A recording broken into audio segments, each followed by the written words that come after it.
If you've missed any of the earlier episodes of the Great Tastes series and want to see the shows and get all the recipes, go to greattastesmb.ca. Watch them when you want to watch them. And it is Great Tastes of Manitoba. We are here today with Manitoba Pork, Susan Reese, the crew sticking their faces in here because everything smells so good. We just finished up with our grilled margarita chops, and now we move on to really what is just an impressive piece of meat. Maple glazed rack of Manitoba pork is what we're making. Yep. How do we get started here, Susan? Okay, well, we're starting off with our rack of pork. So this piece of pork comes from the loin end. Again, the loin, but the shoulder end this time. So unlike the chops that we did earlier, closer to the hip end. So how's that going to be different in terms of taste and texture? So this is closer to the ribs, and ribs are part of the roast. So a lot more flavor. There's going to be more marbling in this. You can see a little bit of the extra fat cover on the top. It's just going to make for a really juicy, flavorful roast. Okay, well, I want to get back to these little incisions that you've made here in just a second, but is this the same cut that butchers use to make that crown roast of pork with the Frenching? Is that what that's called, where they do the...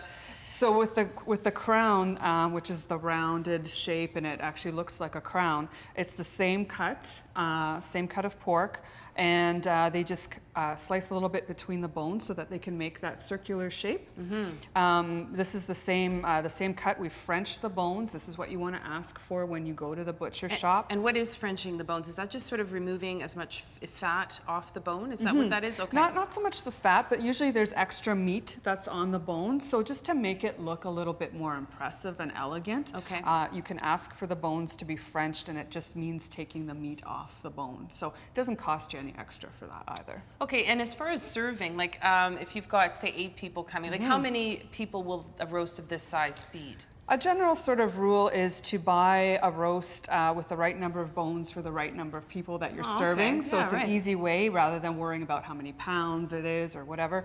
But you always want a few extra, right? So for this roast, we have about 10 bones. I would say it would probably feed 6 to 8 people. Okay. And I was very impressed to discover that this particular roast, cost-wise, it's not an expensive cut of meat. For what you're getting, and especially a premium cut like from the loin, this one was about $25. That blows my mind. Yeah. That can feed a lot of people. Yep. All right, so as far as preparation goes, you've already started, you've made these little surgical incisions here.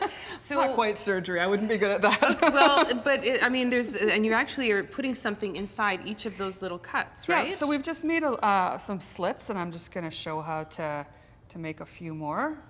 Basically just a 1/2 inch, if that, at various parts or along the roast. And that's just so that we can insert our slivered garlic and some fresh thyme that we're using. That's so great. And so when you bite into that later, you've got that lovely little surprise. Yeah. You kind of have to really get your fingers in there to get that garlic and thyme in there. I don't know, I'd let you do surgery on me. It looks like you know what you're doing.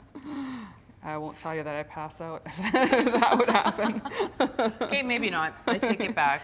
But it's gonna the garlic and the thyme is just gonna essentially permeate right through the roast, right? So you just have to really just cram it in there. And you've already done that for the whole rest of the Yep. So all those other ones are kind of just hidden in there. So we just keep doing that all the way through. Fantastic. Yeah. So now we've completed this process. Yep. It goes in the oven at this point, right? Yeah. So we're going to put it into a preheated oven at 325 degrees Fahrenheit. You're going to cook it for about 45 minutes to an hour. And at that point, you're taking it out, and we're gonna start working with our glaze. Basically just a combination of maple syrup, grainy mustard, and cider vinegar. We've let it simmer on the stove a little bit just to kind of thicken it up a little bit. You can kind of smell the mustard seeds in there for sure. And then we're gonna just start basting. So we've got a roast here that we've taken out at that point after that first hour. And we're just going to baste it with some of this glaze. Well, I hope this isn't a really utterly stupid question, but the difference between a sauce and a glaze is what? I would say that a sauce is something that you would serve with the meat after it's cooked. A glaze is something that you use more for basting, and it's going to give you a nice mahogany crust It's almost more on the about meat. the finish of the Yeah, it of changes the, roast, the right? finish, and it's going to help brown, especially with that maple syrup in here. It's just going to help brown that roast right up when it's done. It's just going to be amazing. And you would do that every 10-15 minutes or so until the internal temperature reaches about 150 to 155. You want to make sure that you're not overcooking this piece of meat. Well, and again, I'm going to go there because I think it bears mentioning again that we don't, we can cook this to pink. It doesn't have to be like, again, rock hard, like, which is the way my pork often comes out. So it can be a little bit pink inside, yes, right? Absolutely. A rosy center is perfect. Use a meat thermometer. It's worth whatever $20 it's going to cost you. Instant read. Take your roast out. You're going to temp it. You want to make sure you're not anywhere near the bone. Get it right in there into the center part and make sure that it's reading about 150 to 155. At that point, you're going to take it out again, tent it with the foil, a very important step, well worth the wait, just to let those meat juices redistribute before slicing between the bones. And that was my next question as far as serving it. You know, you're going to plate it, so that's basically how you would do it, is just between each? Just slice between each rib. And that's going to look absolutely beautiful. All right, so there you go, maple glazed rack of Manitoba pork.